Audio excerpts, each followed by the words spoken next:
Okay, so I'm come on today to continue talking about the Wuhan lab leak theory and all the reporting that is now happening on the origins of the SARS-CoV-2 not being natural. And I keep, coming back again and again to the same puzzle, which is even an even bigger puzzle, really, than the origins of this virus, which is how come this story has suddenly been accepted as something that can be spoken of and reported on in the mainstream media when, they completely ignored it for more than a year. And the scientific sort of claims that this could have been synthesized in a laboratory have been made, from pretty much since July or so of last year. And nothing new has really come up on that front. What's claimed to be some new information, which is now commonly known, although apparently it was known officially earlier in the US, is this claim by US intelligence that, three people were reported to have fallen ill with corona-like symptoms in the Wuhan lab, and that they were then, treated, and that this is taken as an indication that sometime in October there was a virus outbreak there. But what gives me pause is that if this is coming from US intelligence, then why should we rely on it? Because anybody who is of my age has probably seen that US intelligence has just been wrong over and over again about many things, ever since our teenage years. So if we take this claim of three people from the Wuhan lab falling ill, we are really just left with what we had last year. Now, what do we have from last year? There are two theories actually. One, which is getting a lot of press, is that this virus was developed in the Wuhan lab using a particular virus called, sequence called RATG. I call it RATG. It has some more numbers in the name. And that, by manipulating this, you got SARS-CoV-2, and that RATG was isolated from samples taken from some people who had contracted a COVID-like disease while they had been sent to some caves in Yunnan province to clean out bat droppings. And so that's one theory which is now repeatedly sort of gaining traction in the media. But there has been since quite around the same time last year another theory which has come from a woman called Dr. Li Meng Yan. She claims to be a Chinese virologist who was actually sent in a team to go and study the Wuhan laboratory after the coronavirus outbreak in China.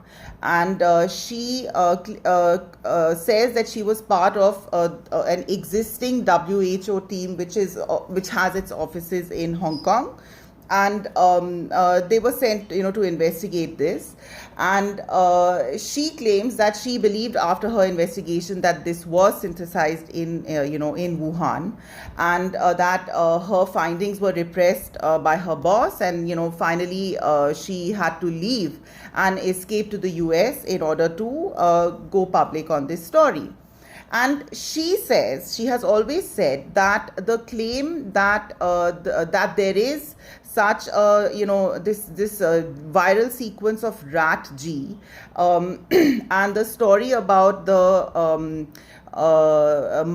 people who contracted such a disease years ago in those caves in Yunnan is just a fabrication, and that in fact SARS-CoV-2 has been developed on another, what they call backbone, another viral sequence.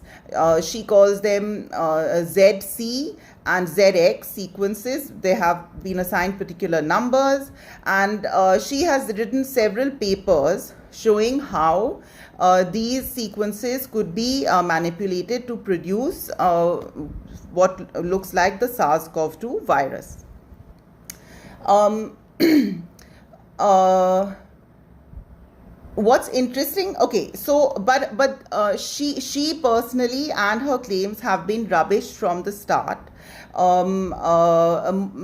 first claim is that, you know, she actually got help from a well-known Chinese dissident who lives in the US, and so for that reason her claims have been just said to be biased. And she also received help from Steve Bannon to come into the United States, and she went public from the United States with her claims at around the time that the US presidential election last year was coming, you know, was about to, the vote was about to be done. And so she has been, you know, dismissed as just someone that was put up by the Trump team to prop him up on his anti-China stance and his position on the virus and so on. But what's interesting is that no one denies her first claim, which is that these two sequences of ZX and ZC, which she claims are the backbone for SARS-CoV-2, no one has denied that they exist. And in fact, the American, and other, sort of articles which have come out against her have said that, have speculated that she has probably used these two sequences as the starting point for her analysis because they are known to have been developed by the Chinese military. So if putting aside the timing of her public presence and who funded her and so forth, it is even those who are against her accept the position that these viruses exist and that they were manufactured by the Chinese military. And these claims are being made by Americans and English people. How do they even know this is the other question that comes up. And it sort of indicates what I'm going to talk about further, which is very close collaboration between the Chinese and the Americans on tinkering about with the viruses for whatever purpose. The claimed purpose is to develop antivirals and to develop vaccines in advance of a pandemic. But everybody has seen how, not only has no such thing come from any of these laboratories, there has not even been any sort of, suggestion from them as to, well, perhaps these medicines would work, or perhaps that combination of chemicals could work. And this work has allegedly been going on, at least from the, 2011, 2012, and probably started, according to some claims, even earlier at the time of the first SARS outbreak, which was in 2002. So, there is this manipulation of viruses going on, which is not denied. There are, scientific claims made of these viruses being manipulated to produce SARS-CoV-2, and nobody is denying the existence of the original backbone of either of them.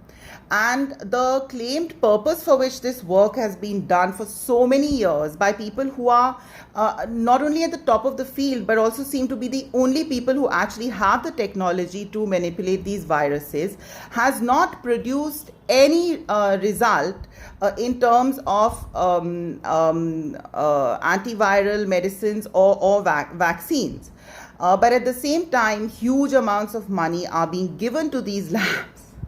So, obviously you're not going to be giving money for nearly 2 decades in the millions. There's one story that the Pentagon has actually given $39 million to Peter Daszak of EcoHealth Alliance, who NIH documents themselves show had received an award, had received funds to research emergent risks among bat coronaviruses, for which the sub-awardee, that is the party to whom his body EcoHealth Alliance forwarded the funds on, was the Wuhan lab. So huge amounts are being given consistently over a long period of time. And if the claimed result of producing antivirals and vaccines hasn't hasn't come in sight, not even anything near, then the obvious question which arises is, well, if you continued funding them, then obviously they were giving something to you, and the question then becomes, well, so were they working on bio weapons with you? And this is a question which, now that the lab leak theory has become respectable, and it's still in the zone of speculation, because nobody has been able to come up with any direct evidence that that these viruses were synthesized or that they leaked. Okay, I mean, at best we have a plausible a scientific argument that such work was going on, and it has been and it could produce a SARS-CoV-2 type virus, or we have these non-evidenced intelligence claims of some kind of outbreak or stoppage of activity at the Wuhan lab. So if we are now allowed, if it's respectable to speculate, then I mean the obvious question which is not being asked, which ought to be asked, is that was this being done to produce weapons of biological warfare? And what interests, what is very interesting is this completely ignoring what Dr. Li Mengyan is saying, when the basic structure of her argument is the same as the argument that people who espouse the rat-G theory make. And initially, when both these theories were being dismissed by Peter Daszak and his cronies, the arguments that were made against Li Mengyan were the same as the arguments that were being made against the rat-G theorist. So if one can now be open to question, be considered plausible, then why not the other? And what is the reason for continuing to ignore and discredit Li Mengyan? Because even in the Vanity Fair article, which is probably the most damning and detailed when it comes to the US role in this whole saga, they don't name her, they just refer to her dismissively as someone whose incompetence was obvious. But I mean, if her arguments are incompetent, then the arguments based on the rat-G backbone are equally incompetent so far as the scientific claims go. And what is particularly concerning is that just yesterday, Li Mengyan and her supporters in the US have claimed that her husband, who opposed her going public on this, so she says, has been discovered to have entered the US on a 2-year visa. And at the same time, Joe Biden's response to this whole story about the Wuhan lab leak indicates that, he seems to have been forced to give some kind of response. And he's now asked his intelligence guys to give him a report in 90 days. And it seems like he's just, giving them the time to come up with something that would bury this. Or and because after all, the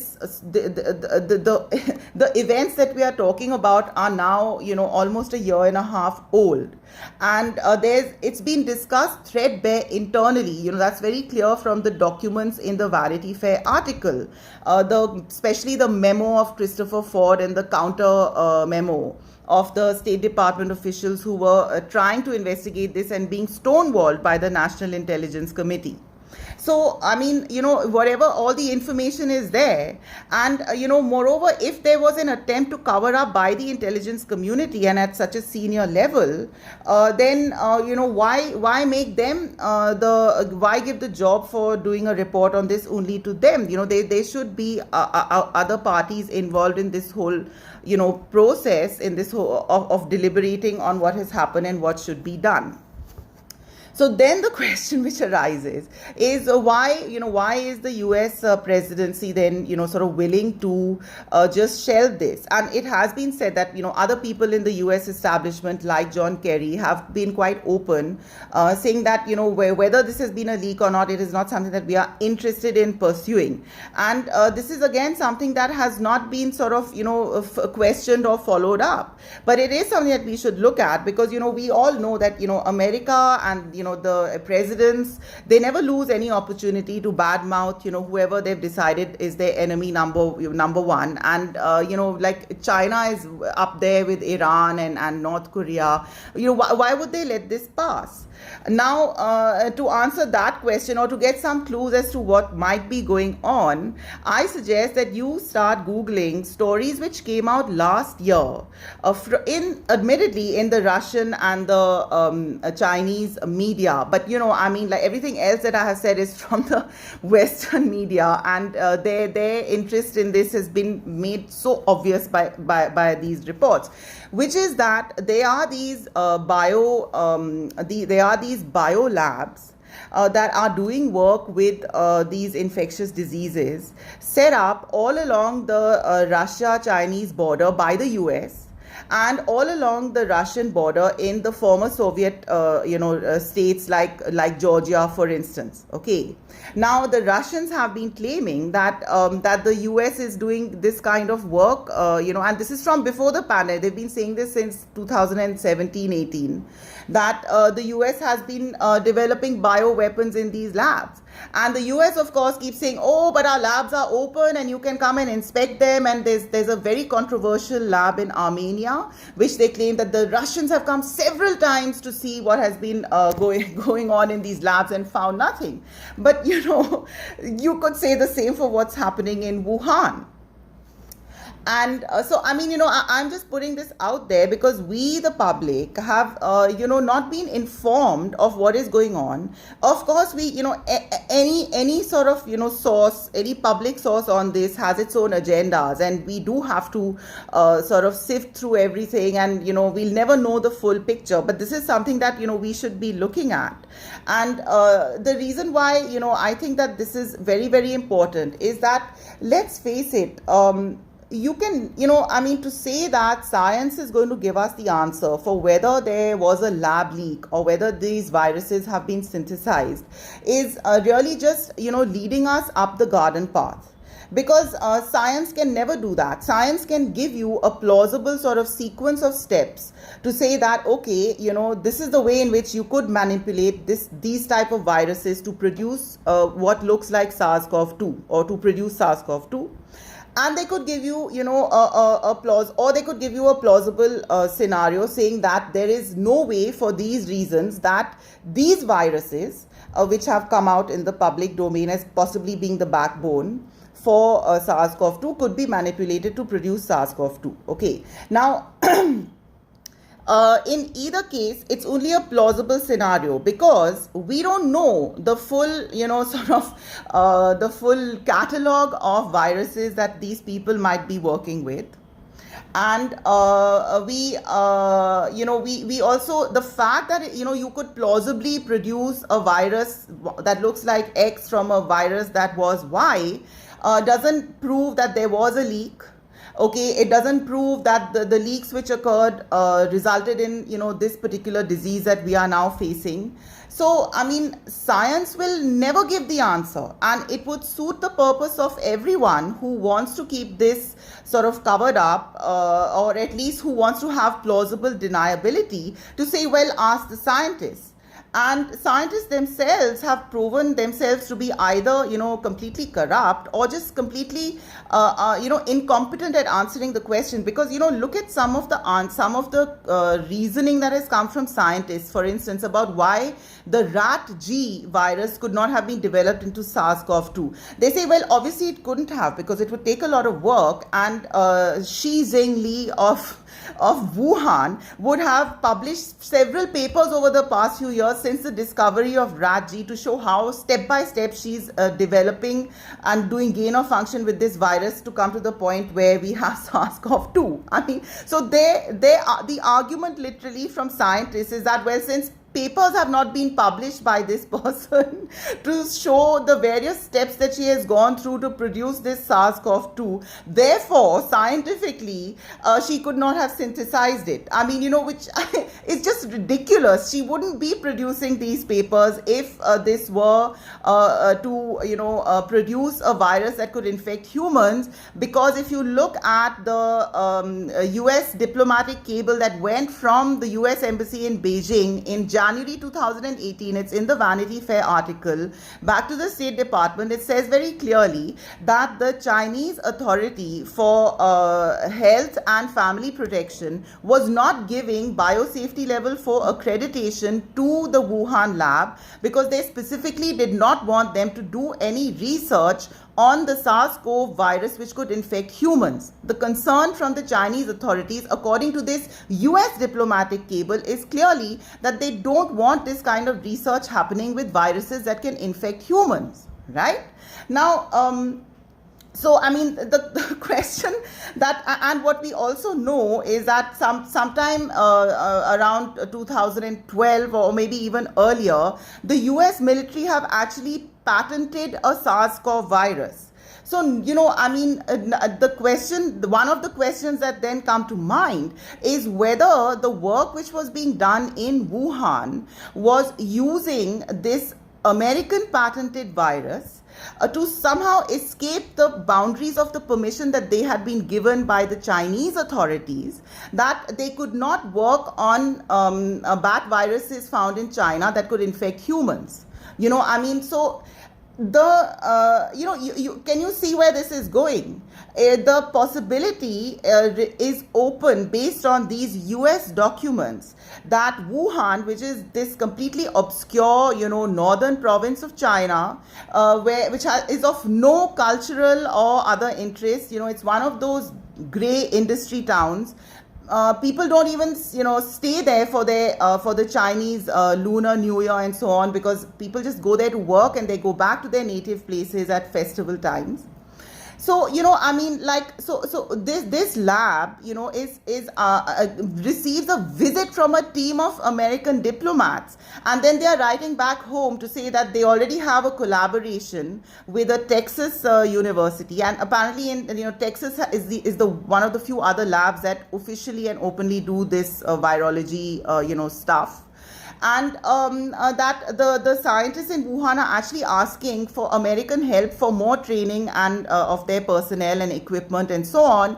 And they were complaining that they are not getting BSL for accreditation from the Chinese authorities. So, did the Americans or those in America who wanted to pursue this research decide that they could then just help these Chinese scientists do it in Wuhan and escape the attention even of the Chinese authorities? I mean, all of these questions become open for consideration. And now, if the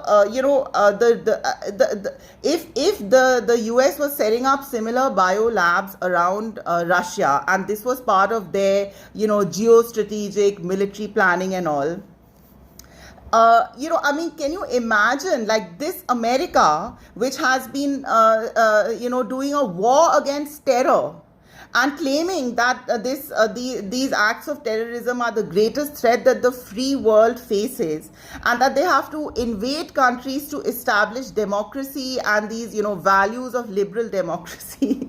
This same America has been developing weapons of bioterrorism that are able to do so much more damage than any suicide bomber. Okay, and this same America has been developing these weapons which have resulted in lockdown of the entire free world, a suspension of more than 15 months of all the freedoms and liberties that the free world and that constitutional democracies are supposed to be built upon. This is how outrageous it all is. And nobody is talking about it. The noise that is being created over RAT-G and this one version which Nicholas Wade, spoke of in his article is highly suspicious. Because the reason why this wasn't reported on before was obviously the press was being lobbied by people in power not to do so. Now, suddenly for them to come out with this story means that they are being lobbied by the same people to do so. And I say that it means that it's the same people who are lobbying them because they are not asking the obvious questions that arise. If it's just a neutral decision that now, we are persuaded by the weight of the evidence that there could have been a lab leak, why is it that a story which is parallel to the Rat G story, which is the story of Dr. Yan, and only differs in what the original backbone of the virus was, why is that not even acknowledged anywhere? Does it make any sense? And now that it has become so clear that the US military was, doing something, collaborating in some way with the Chinese, whether privately, whether, on a government, intergovernmental level, can you imagine China and America collaborating on a deadly weapon? Then, if that has come out in the case of the Wuhan lab, then how can you continue to ignore the stories that are being put about since last year about similar labs existing all around all around Russia? You have to ask the question. I mean, why should only the Wuhan lab be of interest? And the fact that you're not asking the question means that all these reports which are now coming out in the Wall Street Journal and in Forbes and so on have just been fed by the same people who've been feeding, manipulative and half-truth narratives to the public for the last year. And so I mean, so there are two things which come out of here. One is that we have to ask much wider questions about the kind of bioweapons that are being produced, at the government level by all these countries without any member of the public having any whiff of it, and it would appear without even the executive arm of the government really being aware of what's going on. So we have to start asking this broader question. The US, as usual, typical of the US, is not a signatory to the bioweapons treaty, unlike the Chinese. And we also have to start asking the question, why is it that Dr. Li Mengyan's testimony is being ignored? Okay, and it becomes a matter of urgency if, because of this claim that this husband or this male has suddenly, entered the US on a 2-year visa, really not easy to get. Especially, if you're not white these days. And I think that, it would suit so many people if her story is true to just eliminate her. And, I think that we, the public, have to do something to help, because even if she's just a mouthpiece for vested interests and a complete liar, she still doesn't deserve to die. Okay, and and we'll never get to the bottom of it if she's eliminated. I mean, put her up, put her on trial, cross-examine her, whatever it is, but she should remain alive to tell her story so that it can be tested even if it's false. So Dr. Li Mengyang is actually on Twitter, and I think that the one thing that could help her is if people just join her on social media. Because a sudden disappearance it gets harder to sort of enact when a lot of people are out there supporting and watching. Okay, I mean, so that, so far as that's concerned. The other thing that we have to do is that we really have to see this whole claim that we should follow the science for what it is. I mean, it's just a way of fooling and manipulating the public. If you decide that you want to follow the science in order to come to a conclusion as to the origins of this COVID outbreak, you will be sitting here, until the next pandemic 100 years from now. You are not going to get a certain answer from science. And in fact, the idea that these things can be answered by scientific or even forensic analysis is absolutely wrong. Okay, you have a case of the conclusion as to whether what science can do is to provide you certain evidence. But what is the inference to be drawn from that evidence is a value judgment that you have to make. It's always a value judgment that you have to make. You have to decide that if you're seeing a disease that has not been seen before. It is associated, first outbreak is associated with this lab in Wuhan. This lab in Wuhan is believed to be, and the work that they have themselves published is very close to manipulation of viruses using the spike protein, which is what the SARS-CoV-2 is. Then, so you have to put all these facts together. There are plausible scientific arguments that can be made that these viruses can be manipulated to produce disease-causing pathogens. No one, interestingly, has denied that the technology to manipulate a virus to produce a disease-causing pathogen exists. So you have to look at all this and then make a value judgment as to whether this then supports the conclusion that there was a lab leak, okay? So, but I'm not saying this to persuade you that there was a lab leak, okay? Because what we need to do is to just think very hard and very fast, because we have to be quicker than all the people that are trying to, lead us by the nose to a conclusion. Some of you will remember that last year there was talk of how the SARS-CoV-2 was found in sewage samples that were taken in Brazil, Italy, Spain and other places, and in corpses also, autopsies of that were done, which pointed to the presence of SARS-CoV in these areas from much before October of 2019. It pointed to their presence in the summer of 2019 and maybe even earlier. Okay. Now, this is something that directly contradicts a lab leak from Wuhan in October, November, which is what anybody who's claiming there's a lab leak is saying. And I think that we have to pause and think about this quite a bit, because at least in New Delhi, I can tell you that the second wave of this disease was much stronger. It was more virulent, it was more faster spreading. It seems to have jumped from being a contact disease to an airborne one by the second wave. And if that's the case, that this is sort of evolving over time to become more adapted to attacking humans.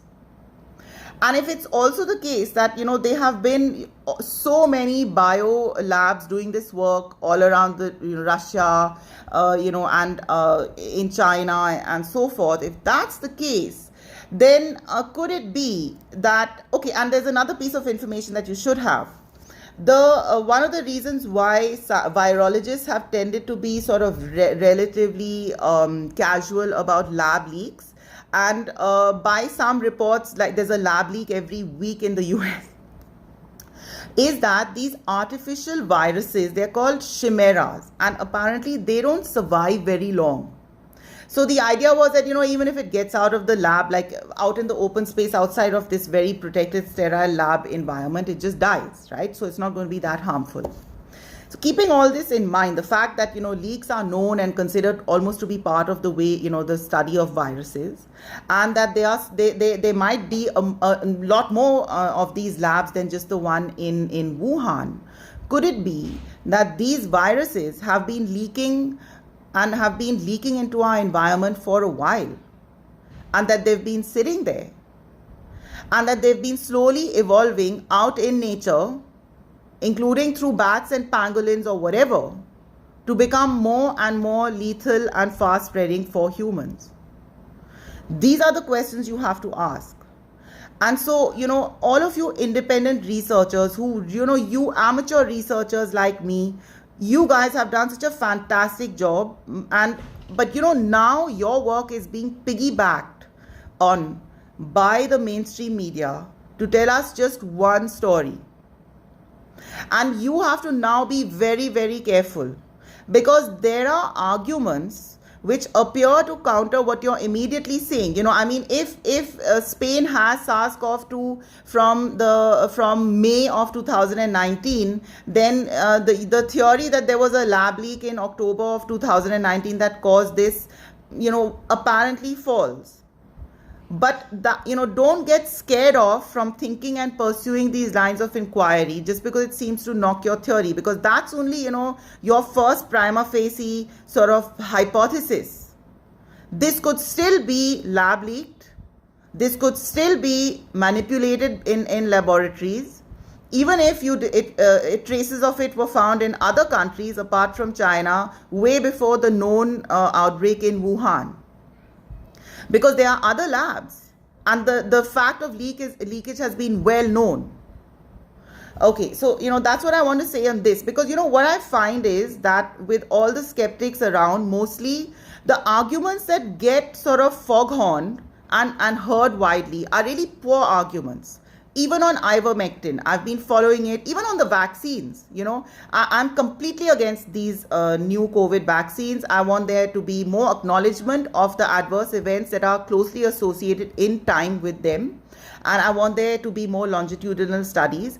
I'm not, going to take this virus ever, or so that's like. But at the same time, most of the arguments and the way in which the case against the vaccine is being made, whenever it's picked up, is very weak. It's very weak. Sometimes grossly wrong arguments are being made, and misleading arguments. And, they may not be purposely misleading, but people are in a rush to make the point, and sometimes only partially quoted. But whatever it is, it's like, only standing on one leg and not on two legs. And same is the case with ivermectin, which I completely support. I believe ivermectin saved me and my family and all of that. But again, bad arguments being made too. Your conclusion should not go beyond what your evidence gives you. And this argument which is being made that the cases coming down in Delhi is because on sometime in late April, supine medical authorities put ivermectin on the protocol is just nonsense. Okay, so anyway, so I see mostly really bad arguments being made on almost every point of skepticism against the mainstream and the public health response to COVID. Okay, and this has to stop. Otherwise, we're just it's so easy to just let this just keep on running for another 6 months, and it'll all be discredited. Okay, and that's not what we want.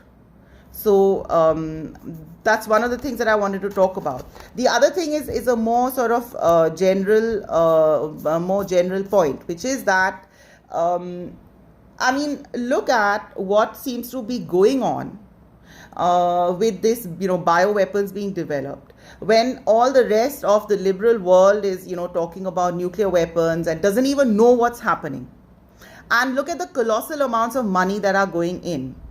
At a time, when a lot of, a lot of this liberal discourse is sort of all caught up with, recognizing different types of identities in the name of compassion, and not accepting the establishment view in the name of, that being an intellectually, dishonest and lazy position to take. And,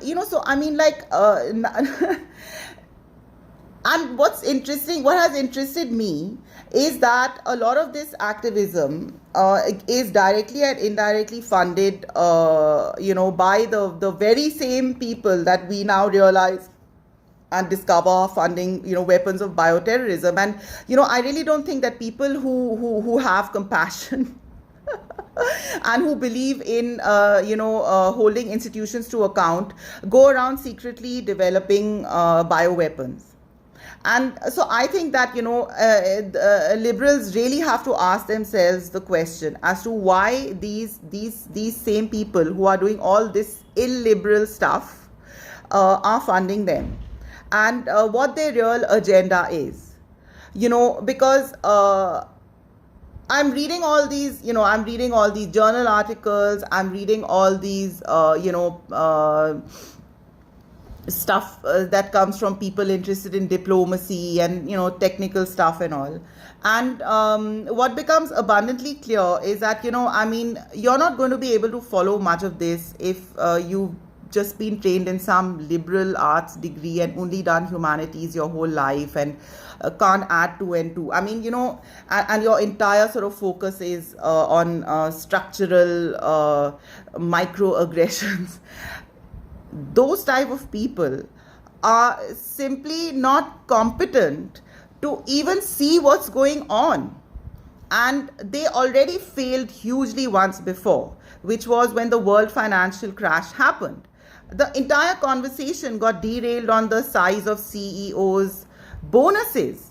And it's just a non-issue, because you can cut the CEO's bonus to zero, but the money is not being made and lost there. The money was being made and lost on these false dreams that were sold to people, on this falsification of the actual security risk and the actual financial worth of instruments that were being rolled over and creating these bubbles.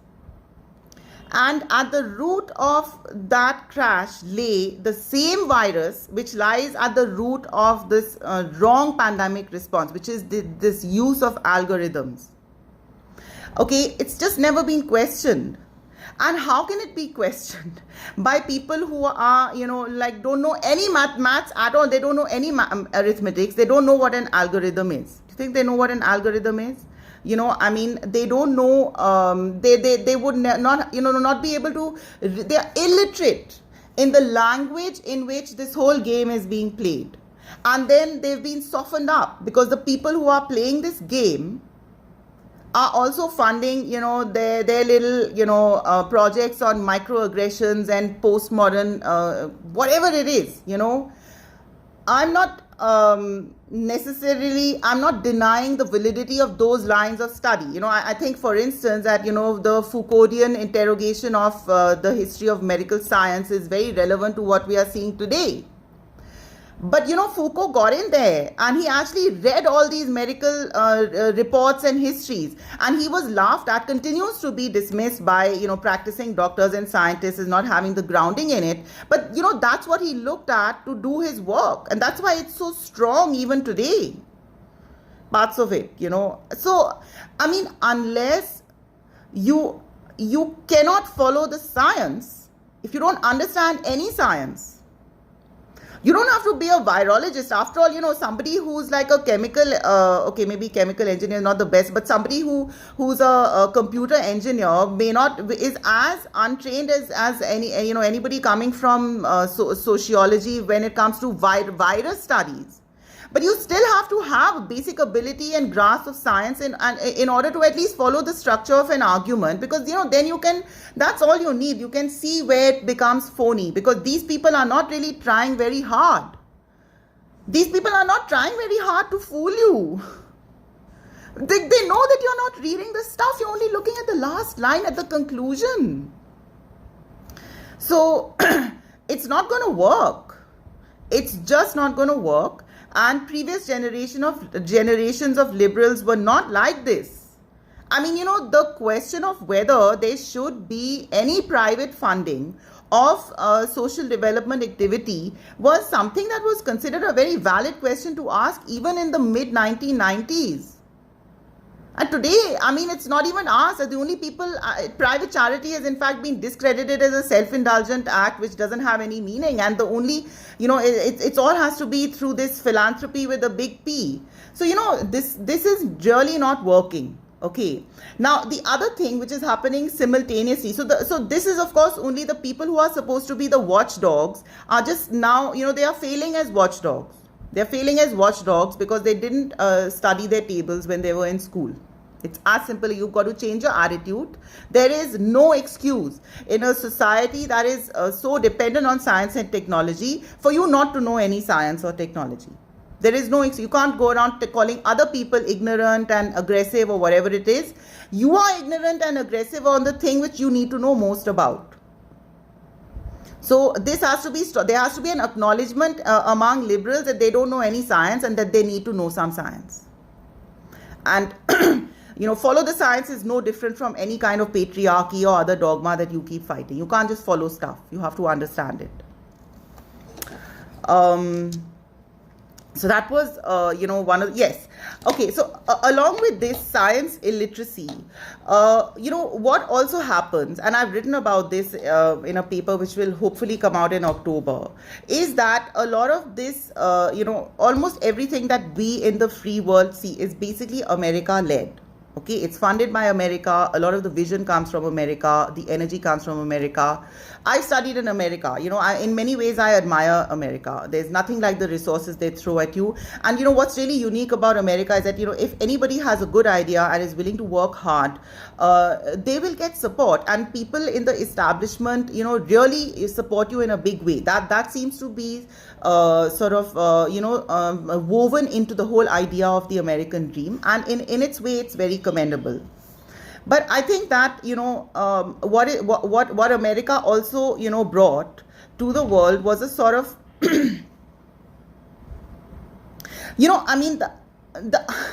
a competition based society is not a value based one. Okay, and then this entrepreneurial sort of approach where, well, if you have a good idea, then we'll give you everything you need to make it work, and if you make it work, then we're going to celebrate it. Okay, it's given a lot of dividends, I have to say.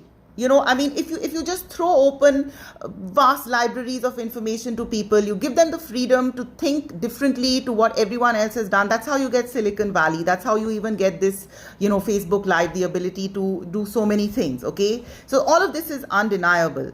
But every system, after a while, there's only so much you can get from it. After a while, it gets squeezed dry. And you need something else. And I think that what is happening, in the United States is that just as you saw that Main Street was losing out to Wall Street, and Wall Street was just, basically operating like a sophisticated Ponzi scheme. Okay, really nothing more to it than that. So this hollowing out, this lack of real value is also to be seen in other areas of American enterprise, and this includes scientific research. Everything has become enterprise driven, but not value driven. And I think one of the reasons, we have to go back to a value driven way of evaluating and looking at things. And, America was resisted and opposed even when I was a teenager. Okay, the rest of the world felt that it had the moral high ground compared with America, precisely for this reason, that they were value-based societies, whereas America was an entrepreneurial-based society, and they lacked the values that you needed, to claim, the moral high ground. But suddenly that got forgotten, and if I think about it, the entire professional landscape really changed, and you got a very different sort of person, especially in India, in charge of stuff and running stuff, to the kind of, nation building midnight children of my parents' generation. Completely different, okay? Much more sort of, but that's another discussion altogether. But the point is that we desperately need to go back to a value-driven position, and we need to push back against this whole American approach. Because it is only with just as you need to make a value judgment at the end of the day, as to whether there was a lab leak from Wuhan or not. In the same way, when we decide what direction to take, what kind of scientific endeavors to promote, what we need to do, even in the name of self-defense, you have to take a value judgment. And you cannot simply sit there and say that, well, we are just going to try to be ahead of the best technology that's available on killing the human race off, because that way we can defend freedom and liberty. Nobody's even, that's so implausible that nobody would even say it like that. Okay, the whole thing has become very, very, money driven. All values are out, and the reason why these technocrats are doing so well is that, how many scientists, how many virologists can see the danger of what they're doing? They've never been able to. When I was growing up, there was the trope of the mad scientist, and that was a good one to have, because it always reminded us, these guys are giving us a lot of cool stuff, but its implications go far beyond whatever technology they are producing, or whatever limited insight they are giving us into the interaction of subatomic particles, and we have to be very, very wary of that. And this is really going. And, I think that this is also, values are abstract. And I think that if you give importance in your society to the ability to think in abstractions as part of your regular, curriculum for school and college students, you have a far better likelihood of producing reflective, thoughtful, and compassionate, citizens of the future. And what's happening, for in liberal programs, in arts and humanities programs in the universities, they just become, you can almost not tell the difference between activism and academia any longer. And so I think that, because how is it that the same people who will speak passionately about, nuclear disarmament are completely silent when it's come to all this biological stuff? And they should have seen this way back before in any coronavirus. There should have been a strong movement against any kind of gain of function work anywhere in the world. But Anthony Fauci was talking openly about gain of function research happening 5-6 years ago when he was so pleased to have got the funding reinstated by Trump. So, the reason, because what seems to be happening intellectually is that all the focus is on actual, projects and activism limited in time to a particular sphere. And that's not enough, because they're not able to apply, they're not even able to see the principles. The people who should have been at the forefront of condemning, and insisting on an investigation of the Wuhan lab leak should have been the climate change folks. But, they've restricted the entire argument to, oh my God, we are burning down on the forests and there's no place for wildlife to feed, and that's why they're infecting humans, or humans are eating them. I mean, it's just nonsense. Like, if this is a synthetic virus, then none of this is relevant. But I mean, you talking about, the sun raising the temperature of the earth by 1 degree in so many years. This virus has polluted the environment and killed hundreds of thousands in a matter of weeks. So, people have no understanding in principle of the principles that they claim to hold. And things really have to change, or we're all going to be dead. We're all going to be dead. You can't afford to ignore anything. Li Meng-Yan, she's got to be kept alive, okay? Even we want to know if she's being propped up, exactly who and how. And her claims on the Z, C and ZX viruses have to be looked at seriously. She's published 3 papers and 2 supplementaries to it. It's on Twitter. You guys have to go and watch this. Read this. And, people have to start asking much deeper questions. It really doesn't matter whether ultimately it doesn't matter whether there was a real leak from Wuhan or not. What matters is that we have to stop these kind of dangerous virus lab research. And we have to go back to values, to basic values. We have to be very suspicious of getting funding from the establishment for the causes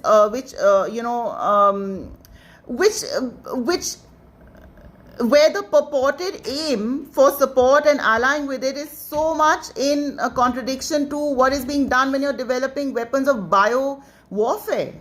So all of this has to be thought about. See you guys.